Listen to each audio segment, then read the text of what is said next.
Hi guys! Share ko nga lang pala yung latest travel namin going to Baguio.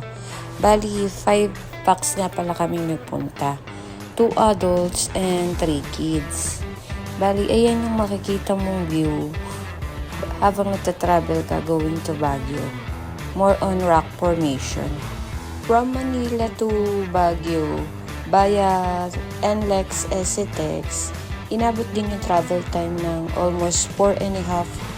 Nagpahinga kami ng 1 hour kasi para mapahinga yung sasakyan. And then, naggas lang ako ng worth 1,000 pesos. Bali itong Lion yung una nyo makikita sa Baya Canyon Road pag dito kayo dumaan. Ito yung famous Lion na pinagpapapicturean ng mga tourists. More on pa-curve lang yung daan at maninibago ka talaga kasi as in, paahon talaga lahat siya. Pero sobrang mai-enjoy nyo din yung mga view. Canyon Road yung mas pinakamalapit na way compare dun sa Marcos Highway na bagong daan na ginawa nila. Para sa amin, okay naman tong daanan kasi safe naman and medyo malawak naman din yung daan. Bali dahil first family travel namin to, binadgetan ko talaga to ng worth, siguro mga worth 15K. Bali 5 na kami doon. Wish ko lang magkasya. Suggestion ko lang guys, kung magbabagyo din kayo, magpa-full tank na kayo dyan sa Manila. Kasi dito sa Baguio, medyo pricey yung gas nila dito. Kasi medyo consuming yung gas pag paahon. Bali Cathedral yung first destination namin. Si daddy lang kasi yung gumawa ng itinerary namin kasi hindi kami pwedeng mag-rent ng tour guide dahil may kasama kaming bata. Medyo mahirap lang yung parking dito. Kaya kailangan naming umikot para makahanap ng parking. And then nag-antay na lang kami. Ayun, nakapasok naman kahit papano. Yun lang yung medyo mahirap dito sa Baguio. Konti lang yung parking ng mga tourist spot nila. Kaya yung iba, nagtataksi na lang para mas makatipid at mas madami silang mapuntahan. After Cathedral, bali 11:30 na din ito, nagpunta na kami sa Good Taste para mag-lunch. Yan nga pala yung mga in-order namin. Pansit, rice, sinigang na pork, and then yung chicken nila guys. Isa kasi ito sa na-search ni daddy na famous restaurant. Medyo madami din ang pila kaya kung pupunta kayo, mas okay na agahan nyo na lang guys. Para at least hindi hassle. Bali yung na-order ko dito guys, worth 1,200, 5 na kami. Kaya masasabi kong goods na din yung foods nila. Kasi meron din silang mga platter, 205 pesos per plate. And then meron din silang mga other menu, ayan.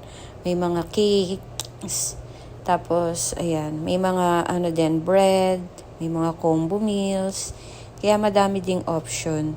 After lunch, bali, diretso na kami sa hotel. Starwood Hotel yung napili ko guys, kasi isa siya sa pinaka-cheapest na na-search ko. Price per night, 2,000 to 3,000 for 5 packs na yon. After namin magpahinga, nagpunta na kami dito sa Play Park. Bali, nilakad na lang namin kasi 1 kilometer lang din siya from the hotel. Kaya ayan, yan yung first namin, gala. Naglakad na lang kami, at least ma-enjoy namin yung view. Kasi medyo maganda din yung weather that time. Di siya ganun kainit. Masarap yung simoy ng hangin. Bumili nga kami ng ice crumble, 50 to 60 per serving. Ayan, mukha naman masarap. Then, ito yung first namin activity dito sa Burnham Park. Bali, nag-rent lang kami ng bike. Pagtatluhan guys, ang cost niya 150. And then, pag single naman, 75 pesos each. Bali, ito yung pinaka na-enjoy ng mga bata kasi yung dalawang boys ko is nagtag-isa sila ng ni-rent. Then kami, nag-share na lang. Bali, sa 5 kami, siguro, 250 din ako dito na nabayaran. Na-enjoy na namin guys kasi 30 minutes na din yung pagbabike nyo. Or pwede ding mag-extend kung gusto. Bukod sa biking, madami ka na ding mabibili dito sa Burnham Park. Ang dami nilang food. May strawberry taho, may mga foods na din sila. Madami kang pwedeng pagpilian. Kaya hindi ka na din magugutom dito sa park na to. Madami ding namamasyal. Talaga ito yung masasabi ko na isa sa pinaka-spot na pinupuntahan ng mga tourist dito sa Baguio. Burnham Park is free of charge lang. Bali, yung pinaka-babayaran mo lang dito kung magre-rent ka ng mga bicycle, boat, ganon. Pero kung hindi ka naman magre-rent, no need nang gumastos. Pwede ka na mag-walk-in doon sa park nila. Promise guys, may enjoy nyo yung view. Kahit na mamasyal lang kayo. Kasi ang ganda ng weather nila. Ito yung activity na pinaka nagustuhan ng isa kong son dyan. Kasi gusto niyang bumalik-balik dahil nga na-enjoy niyang mag-biking. Dahil dito sa Manila, hindi siya marunong mag-bike.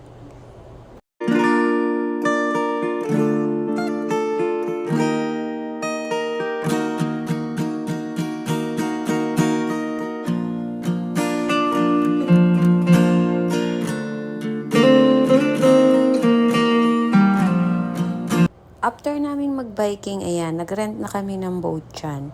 Madami nang sasalubong sa inyo para mag-rent ng boat. Bali, itong nakuha namin is 250, bali 5 na kami. Kami na yung kaya kasi, kaya naman. Pagka kukuha kayo ng driver, bali 100 pesos din additional charge.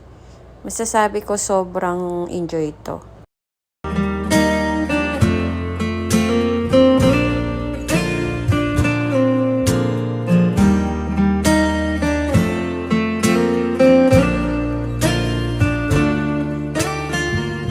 Kinagabihan, ito na yung last destination namin on the first day. Bali, ito yung SM Baguio. Makikita mo yung sobrang gandang view ng city dito.